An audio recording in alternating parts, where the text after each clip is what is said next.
Hello and welcome to episode 189 of the Rollo and Slappy Show, a bonus episode for your midweek enjoyment. Please don't say that we never give you anything, because here's a bonus episode that you weren't expecting.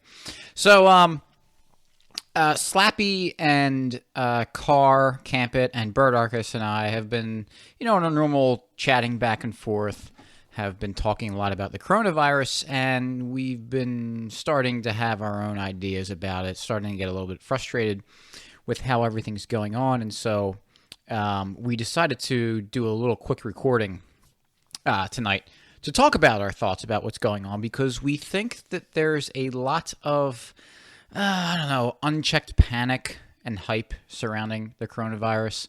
And not many people pumping the brakes and saying, "Hey, wait a second. Let's actually analyze what's going on. Let's try to figure out what's going on. Let's try to really look at what's happening and come up with a good sound judgment based on the information we have." And so we had about a 15-minute conversation to go over this. Unfortunately, Slappy wasn't around, so he was not part of it, but it started out with me and Carr, and then Bird jumped on, and then actually a kind of a mystery fourth person was on, because Bird and Carr were getting ready to record their podcast episode for the week for the Friends Against Government podcast.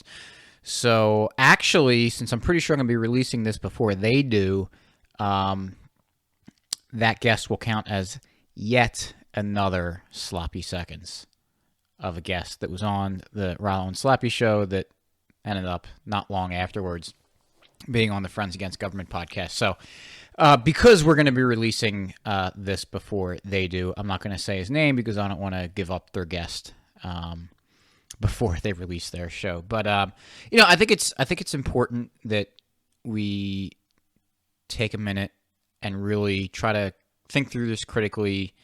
Try to think of about what's going on, because, man, like I said before, and what we're going to talk about when we're in the actual conversation, there's a lot of stuff getting thrown around, and I think it's really irresponsible the way people have been talking about it. So, I also just want to make it clear that we're not saying that we know for sure. This is just given the information that we have.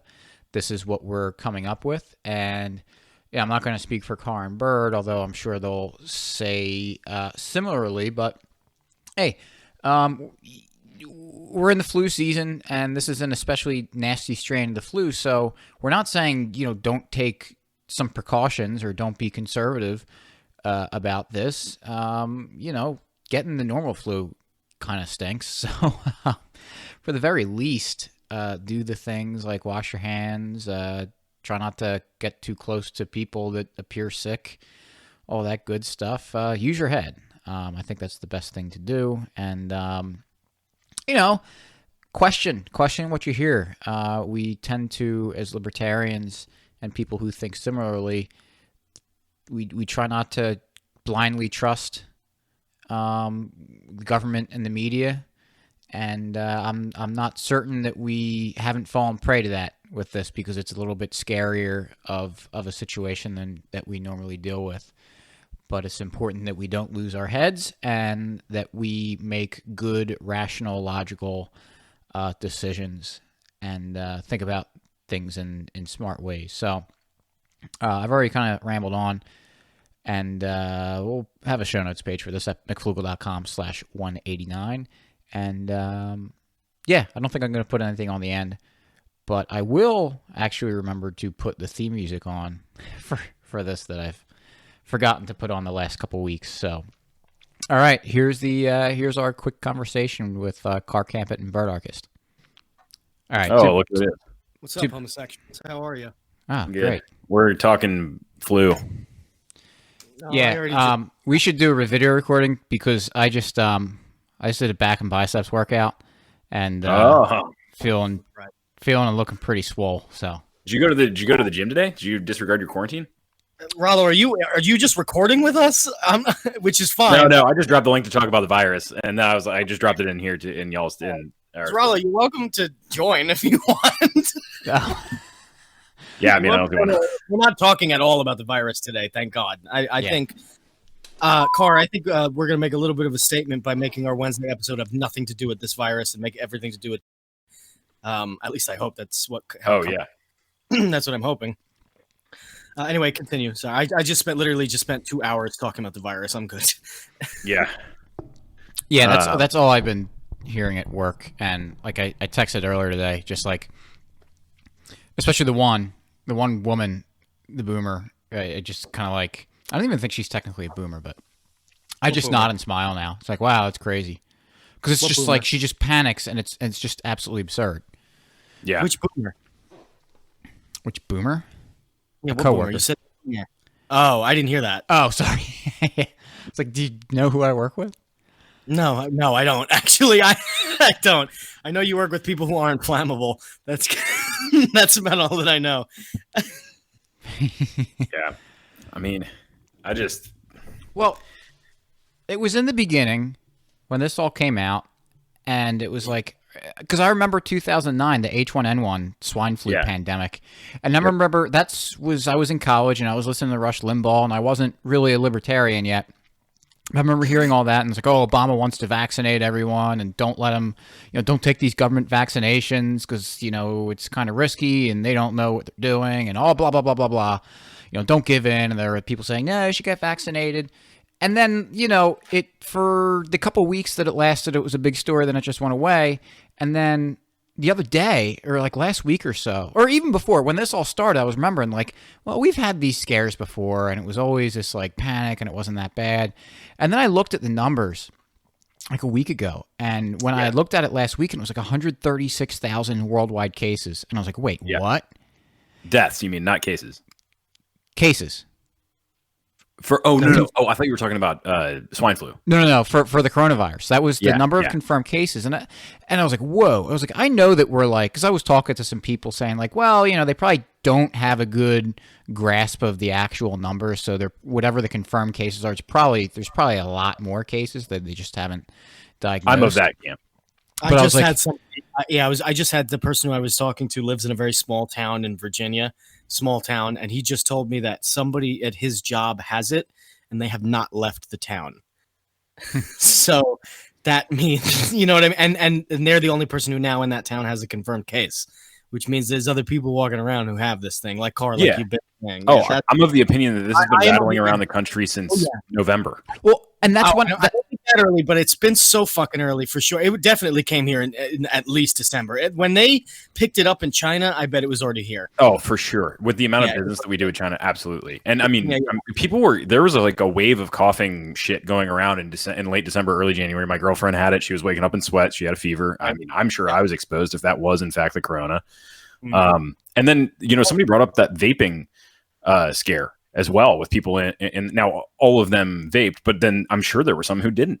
And so there's that too. But what were you saying, Rollo, about pick that up where you left off? Because I want to see where you go with that. Well, I was like, all right, well, let me think back to 2009 with the swine flu, because I remember hearing all the hype about it and ended up not being a big deal. And I was shocked to see that it was 11 to 20% of the world's population, so 700 million to 1.4 billion people were diagnosed with it.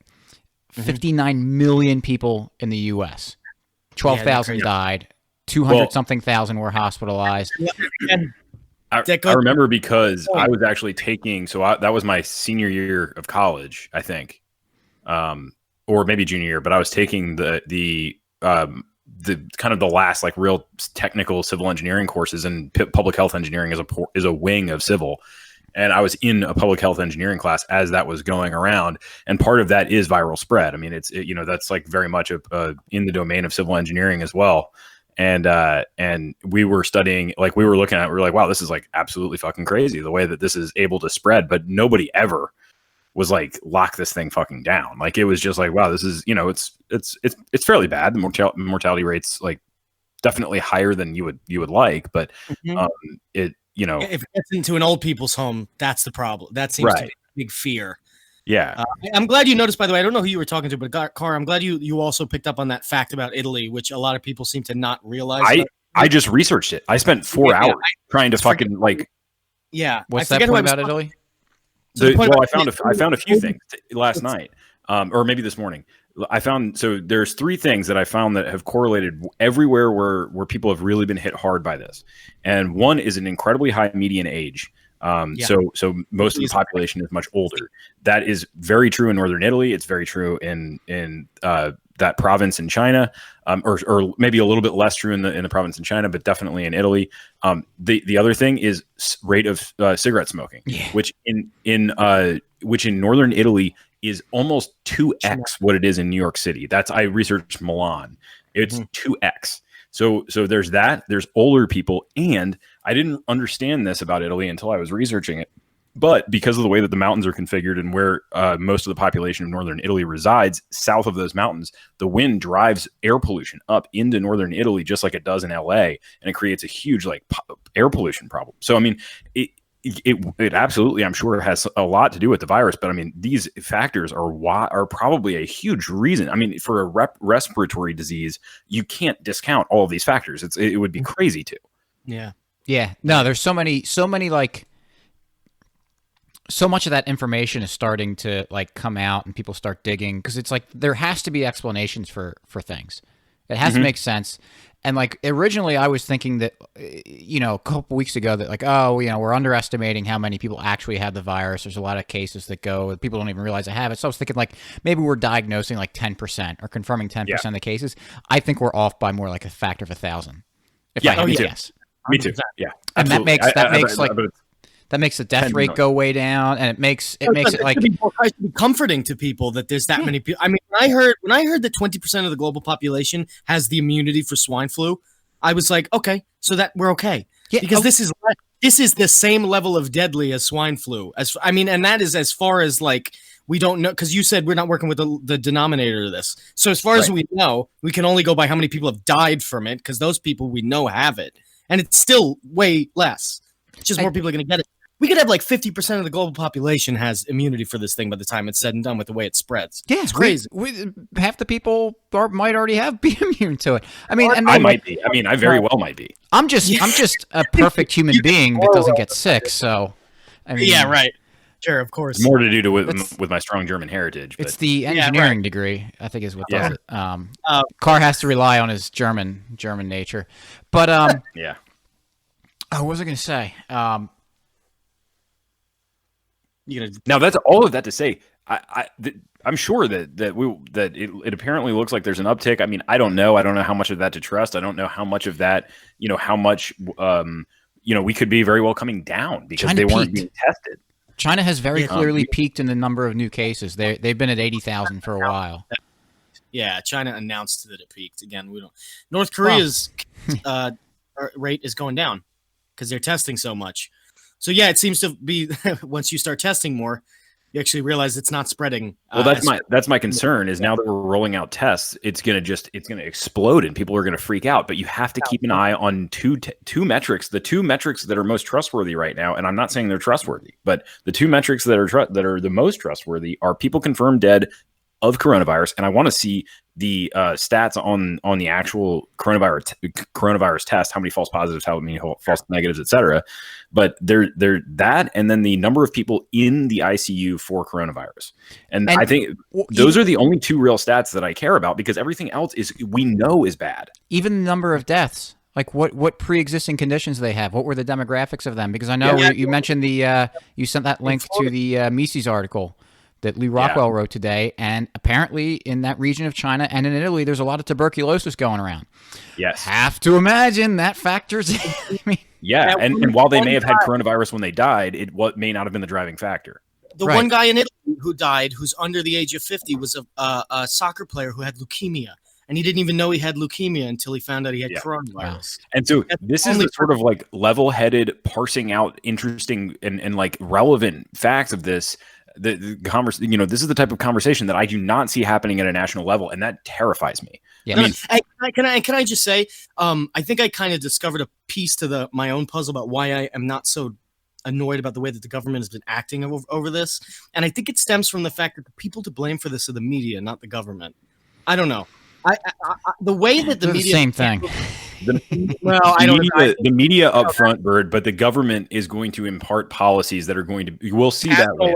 As always. But if we want to trace who the original blame for this thing is, I mean, like they have just been so irresponsible at communicating even the simplest fact that they could communicate would be, "Hey, 80% of people who get this don't even need to go to the hospital." I'm horrified at the. I'm horrified at the public health industry, for lack of a better term, but public doctors and public you guys have a very serious job where you have to remove emotion from critical analysis, and that's something that we like. I mean, I know we all laugh at the civil engineering degree, but I mean, like if I were to throw numbers around, like I've seen people throw numbers around that are grossly misleading, my license would be taken away. I mean. Yep. I pledge an oath to the welfare of the public every fucking year in order to renew my license. And I don't believe in occupational licensure, but I believe in that foundational, system. And I mean, they should have their licenses removed for the way that they were throwing around, whether or not coronavirus goes on to be a very bad thing or a mildly bad thing or not a problem at all. Just throwing those numbers around in the way that they were was so fucking reckless. Yeah, it's completely reckless. The simple fact that nobody ever communicated until I had to find out to me, like nobody in the media communicated that, hey, by the way, just so you know, when you get this thing, like most people don't have to go to the hospital for it. Like it's something that most people are handling on their own. Oh, and by the way, the incubation period is a certain amount of time. So stay home. Talk nothing about I've not heard anything on the media about any of the facts of this virus. That's the craziest part. I've had to actually hear it from doctors that I know and people who work in the medical field that I know. The media is like doing this is the one thing that really bothers me that nobody explained. And then when you hear it and you find out, you go, oh no shit, is they consider new cases tested cases. Yes. And that is an insane thing for the media to be I don't know what equating because like the way that they do the statistics, when they give someone a test and they find out they have coronavirus, they call that a new case. Yes. They add that case rate, which is not accurate. It's not that's how they're estimating their spread rate, is including new cases that are tested, which is crazy. Because so all of that data, people are going to go to the hospital. Is wrong. It's wrong. No, it's wrong. It is known wrong data. And people will keep leaning on it. I mean, that national health official Fauci came out and said the mortality rate was 3 or 4% the first time that he addressed the public, as I recall. And that was based. That is the kind of like his license should just be taken away. That my license would be taken away if I came out and overestimated a hurricane strength by 2 orders of magnitude and told an entire state they have to evacuate to the northwest. I should never be able to practice civil engineering again, considering that this thing went from, as you said, an old population in Wuhan, China, which, by the way, it is an old population in Wuhan, China. A lot of China is old, obviously, because they stopped having as many kids. So a lot of China is very old. And then secondarily, after Seattle, like half the deaths have come from that one place in Seattle, in that facility in Seattle, which is all old people, which is terrible. But so there's that. Italy, northern Italy is old as shit. That's where most of the deaths are coming from, and there too. Iran is old as shit, and a lot of old people in government who are getting it. That happened, and in Wuhan, they're all old. So you put all these things together. So coming out and saying that it's a 3% lethality rate based on the only people who we really know have it are old people who are dying from this thing, and that's what it does. Is it kills? It's criminal. And we literally only know about old people that have it. The young people who get it don't even go to the hospital most of the time. Right. So it's terribly misleading for him to have said 3% and not even have an asterisk of just keep in mind it's probably lower than that because we don't actually know how many people really have it. And they've done none of that. And you're right, Carr, that's government. That's not media. I mean, it's both. It's whatever. Who cares? I don't care to make that distinction. My point is that I should never practice medicine. I really feel like that's where it came from. This is what I was talking about for 2 hours was where the hell did the pandemonium start? Is the government reacting to pandemonium that was created, or did it create the pandemonium? I really think the fucking media ran with this thing in mania, and this is the thing that we learned about Donald Trump is politicians watch the same fucking media sources we do. So they're watching this garbage and they're freaking out about it, and they know far less about it than we do because all they do is get told shit by their staffers. They don't actually ever fucking research anything. Right. It's crazy. It's just a whole lot of crazy shit coming together. Amen. Are you there? Yeah. Right, yeah, I'm here. What's up, guys? Hi. Yeah, I was just about to cut my time here off to not waste your time, but let me just end with Rahm Emanuel, who was an evil man, had a tremendous quote back in the Obama years, and it was, "Never let a crisis go to waste." Yep. So, of course, I'm not saying that the government caused coronavirus, but it is a great opportunity for them to do a lot of really bad things. So yeah, I agree. That I agree with. I'm gonna cut this recording here. Tractors.